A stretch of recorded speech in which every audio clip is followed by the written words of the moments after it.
अस्सलाम वालेकुम, मैं हूं मोहसिन शहजाद मोहसिन। और आज हम पढ़ेंगे एडिशन ऑफ वेक्टर्स कि वेक्टर को किस तरह से ऐड किया जाता है। वेक्टर की जो एडिशन होती है वो स्केलर की एडिशन जैसी नहीं होती। स्केलर की एडिशन से क्या मुराद है?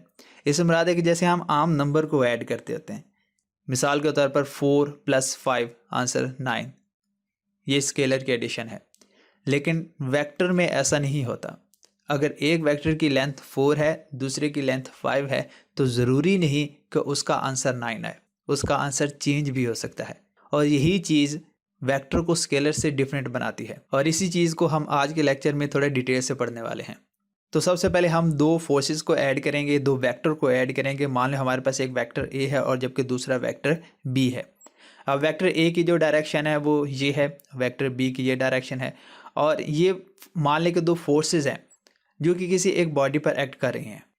अब ये दो फोर्सेस एक्ट कर रही हैं और हमने इन फोर्सेस को ऐड करना है। अब क्योंकि मैंने बताया कि जो वेक्टर की एडिशन होती है वो स्केलर से डिफरेंट होती है, इसी वजह से इसको ऐड करने का एक अलग से रूल भी होगा, और वो रूल है हेड टू टेल रूल। हम वेक्टर को हेड टू टेल रूल की मदद से ऐड करते हैं। वेक्टर को जब हम हेड टू टेल रूल की मदद से ऐड करते हैं तो हम वेक्टर को रीड्रॉ करते हैं। मान लें कि जैसे हमारे पास ये वेक्टर ए और वेक्टर बी है, जब हम इसको हेड टू टेल रूल से ऐड करेंगे तो तब हम इसको एक दफ़ा फिर से ड्रा करेंगे। तो जब हम इसको दोबारा ड्रा करेंगे, इस तरह से ड्रा करेंगे कि जो फर्स्ट वेक्टर का हेड है वो सेकंड वेक्टर की टेल से जाके मिले। और यही वजह होती है कि इसको हम हेड टू टेल रूल कहते हैं, कि एक वेक्टर का हेड होगा और दूसरे वेक्टर की टेल से जाके मिलेगा। अब यहाँ पर क्योंकि दो वेक्टर्स हैं तो इसी वजह से हमने ऐसे लिखा। अगर यहाँ पर नंबर ऑफ वेक्टर्स होते, मतलब कि और भी कई वेक्टर होते, तो भी हम उसको इसी तरह से ऐड करते हैं। मान लें कि अगर हमारे पास यहाँ पर कोई तीसरा वेक्टर है तो वो भी इससे आगे ऐड हो जाएगा, लेकिन किस डायरेक्शन में ऐड होगा वो डिपेंड करता है कि उस वेक्टर की डायरेक्शन क्या है। अब ये तो जस्ट हमने इनको ऐड किया, जैसे कि हम कहते हैं कि 4 + 3। अब 4 + 3 जस्ट हमने लिख दिया। अब आगे हम जब तक 7 नहीं लिखेंगे उसका आंसर तो नहीं आएगा। इसी तरह से हमने इन दो वेक्टर को ऐड करने का जो तरीकाकार होता है, इस तरह ऐड तो कर दिया। अब ऐड करने से इसका आंसर क्या आता है, इसका रिजल्ट क्या आता है। अब वेक्टर का जो रिजल्ट आता है इसको हम रिजल्टेंट बोलते हैं। अब वो रिजल्टेंट क्या होगा, अगर मैं आपको फोर्सेस की एग्जांपल दूं कि मान लें यहाँ पर कोई एक ऑब्जेक्ट पड़ा हुआ है और इस पर दो फोर्सेस एक्ट करती हैं। एक फोर्स इस डायरेक्शन में एक्ट करती है, चलें इसको मैं ए कह देता हूँ, और एक दूसरी फोर्स है इसी ऑब्जेक्ट पर एक्ट कर रही है, वो इस डायरेक्शन में। तो आपके ख्याल में ये ऑब्जेक्ट किस डायरेक्शन में जाएगा, फोर्स बी की तरफ जाएगा या फोर्स ए की तरफ जाएगा? बी की तरफ नहीं जा सकता सिर्फ क्योंकि उसके ऊपर ए भी तो एक्ट कर रही है, और ना ही सिर्फ ए की तरफ जा सकता है क्योंकि फोर्स बी एक्ट कर रही है। तो फिर ये ऑब्जेक्ट किस डायरेक्शन में मूव करेगा? अगर आप ये सोच रहे हैं कि ये ऑब्जेक्ट इस डायरेक्शन में मूव करेगा इन दोनों के दरमियान, तो आप बिल्कुल ठीक सोच रहे हैं। इन दो फोर्सेस का इस ऑब्जेक्ट के ऊपर फाइनल रिजल्ट क्या था? वो फाइनल रिजल्ट यहां पर था, इस डायरेक्शन में था। तो इन दो फोर्सेस का रिजल्टेंट अब इस डायरेक्शन में होगा। तो ये इन दो फोर्सेस का रिजल्ट है, इनका आंसर है। अब रिजल्टेंट भी एक वेक्टर होगा क्योंकि किसी न किसी डायरेक्शन में ये ऑब्जेक्ट मूव करके जाएगा।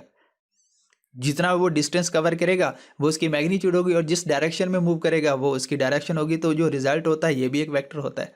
तो अब जो रिजल्टेंट वेक्टर है वो हम किस तरह से ड्रॉ करते हैं, जब हम वेक्टर को हेड टू टेल रूल से ऐड कर रहे होते हैं। रिजल्टेंट वेक्टर को हम फर्स्ट वेक्टर के टेल से और सेकंड वेक्टर के हेड तक मिलाते हैं कुछ इस तरह से, और ये हमारे पास रिजल्ट होता है किन फोर्सेस का, जिन फोर्सेस को हम ऐड कर रहे हैं। मान लें कि हमने यहाँ पर ए और बी को ऐड कर रहे थे, तो यहाँ a + b = r आएगा, और यहाँ रिजल्टेंट को शो कर रहा है। और इस मेथड को हम क्या बोलते हैं, हेड टू टेल रूल बोलते हैं। अब अगर ये वेक्टर a इसकी वैल्यू 4 है और वेक्टर b की वैल्यू हमारे पास 2 है, तो इनको ऐड करेंगे तो ज़रूरी नहीं कि जो आंसर है वो 6 आएगा, वो डिफरेंट भी आ सकता है, और वो डिफरेंट आता है। अब ये जो इसका आंसर डिफरेंट आता है वो डिपेंड कर रहा होता है कि ये जो फोर्सेस एक्ट कर रही हैं इन दोनों के दरमियान एंगल कितना बन रहा है। ये बहुत इंपॉर्टेंट बात है। रिजल्टेंट जो है ये एंगल पर डिपेंड करता है। मैं रिजल्टेंट को थोड़ी देर के बाद और अच्छे से एक्सप्लेन करूंगा। अब ये तो हमने देख लिया कि अगर दो वेक्टर को हम ऐड करें तो उसका रिजल्टेंट क्या आता है। अब अगर इन दोनों वेक्टर्स की डायरेक्शन को हम चेंज कर दें तो तब रिजल्टेंट पर क्या असर पड़ेगा। हमने इन दोनों वेक्टर को वैसे ही यहाँ हेड टू टेल रूल की मदद से ऐड किया है, और उसका रिजल्टेंट भी फर्स्ट वेक्टर की टेल और सेकंड वेक्टर के हेड के साथ मिल रहा है। तो जो आंसर हमारे पास a प्लस बी का आ रहा था, वही आंसर हमारे पास b प्लस a का भी आ रहा है, क्योंकि हमने पहले b और बाद में a को ऐड किया है। तो रिजल्टेंट क्या होगा, b plus a is equal to r। तो दोनों केस के अंदर रिजल्टेंट जो है वो एक इक्वल वेक्टर आ रहा है। रिजल्टेंट वेक्टर है तो इक्वल आ रहा है। अब इक्वल वेक्टर क्या होते हैं, जिनकी मैग्नीट्यूड और डायरेक्शन दोनों सेम होती है। इक्वल वेक्टर के लिए याद रखिएगा मैग्नीट्यूड भी सेम होनी चाहिए और डायरेक्शन भी सेम होनी चाहिए। तो अब जब हमने a प्लस बी किया तब भी यही मैग्नीट्यूड और यही डायरेक्शन थी, जब हमने b प्लस ए किया तब भी यही मैग्नीट्यूड और यही डायरेक्शन बन रही है। तो हम कह सकते हैं कि a plus B is equal to B plus A. अब ये किस तरह का रूल है, ऐसे रूल को हम कॉम्यूटेटिव रूल बोलते हैं, जिसके अंदर ऑर्डर डिपेंड नहीं करता। तो यहाँ से हम कह सकते हैं कि जो वेक्टर एडिशन है ये कॉम्यूटेटिव होते हैं, मतलब कि अगर हम a प्लस बी करें या b प्लस ए करें रिजल्टेंट सेम रहेगा। चलिए अब इस रिजल्टेंट को समझ लेते हैं कि रिजल्टेंट वेक्टर क्या है। जैसे मैंने आपको बताया कि जब हम दो फोर्सेस को ऐड करते हैं तो उनका एक कंबाइंड रिजल्ट होता है, वही हमारे पास रिजल्टेंट वेक्टर कहलाता है। अगर ये फोर्सेस ए बी ऐड हो रही हैं तो रिजल्टेंट वेक्टर यहाँ पर आ रहेगा। और मैंने एक और साथ बात बताई थी कि अगर एक वेक्टर यहाँ पर 4 है और जबकि जो दूसरा वेक्टर है वो ये 4 है और जबकि दूसरे वेक्टर की वैल्यू हमारे पास 2 है, तो इसका आंसर ज़रूरी नहीं कि यहाँ पर 6 बने, तो आंसर चेंज भी हो सकता है। और मैंने ये भी बता दिया आपको कि ये डिपेंड करता है कि इन दोनों वेक्टर के दरमियान जो एंगल है वो कितना है। और एंगल के लिए याद रखिएगा हमेशा हम टेल को जोड़ते होते हैं। अगर ये वेक्टर हमारे पास एक वेक्टर इस तरह से है और जबकि दूसरे वेक्टर की डायरेक्शन ये है, तो हम हमेशा उनकी टेल को मिलाकर इसका एंगल चेक करेंगे। ये तो होता है वेक्टर को ऐड करने के लिए।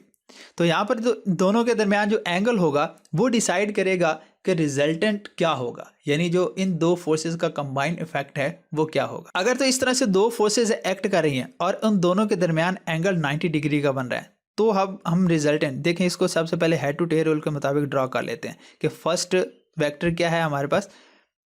ये अगर वेक्टर 1 है और ये वेक्टर 2 है तो फर्स्ट वेक्टर को ऐसे ड्रॉ किया, इसका ये हेड है। अब सेकंड को इसके टेल के साथ मिलाना है तो वो इस तरह से ड्रॉ होगा, ठीक है। तो रिजल्टेंट यहाँ से फर्स्ट के टेल और सेकंड हेड से जाकर मिलेगा, तो दरमियान में एंगल कितना था 90। अब जो रिजल्टेंट है वो कुछ और आएगा। अब लेकिन क्या ऐसी कोई सिचुएशन नहीं है कि स्केलर की तरह उसका सही आंसर भी आ जाए कि यहाँ पर इस 4 और इस 2 को ऐड करूँ तो मेरे पास जो आंसर है वो 6 आ जाए।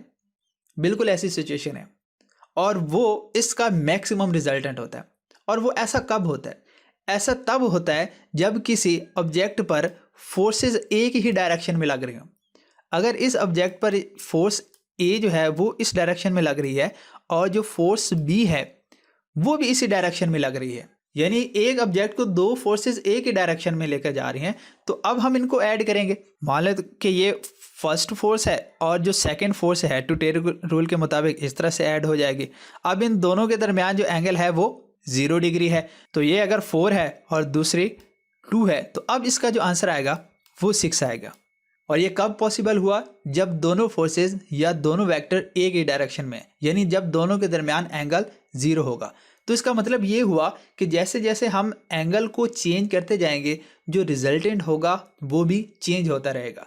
और दो वेक्टर के दरमियान जो मैक्सिमम एंगल है वो 180 डिग्री तक हो सकता है।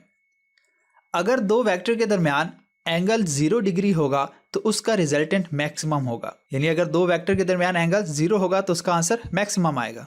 लेकिन अगर दो वेक्टर के दरमियान एंगल 180 डिग्री हो, मतलब कि बिल्कुल एक दूसरे के ऑपोजिट डायरेक्शन में हो, एक राइट डायरेक्शन में इस डायरेक्शन में फोर्स लग रही है किसी ऑब्जेक्ट पर तो दूसरी बिल्कुल इस तरह से लग रही हो, तो अब इन दोनों के दरमियान एंगल जो बन रहा है वो 180 डिग्री बन रहा है। और दो वेक्टर के दरमियान जो मैक्सिमम एंगल बन सकता है वो 180 डिग्री का बन सकता है। अगर 180 डिग्री दो वेक्टर के दरमियान अगर एंगल हो तो उस वक्त उसका जो आंसर आता है वो मिनिमम आंसर आता है।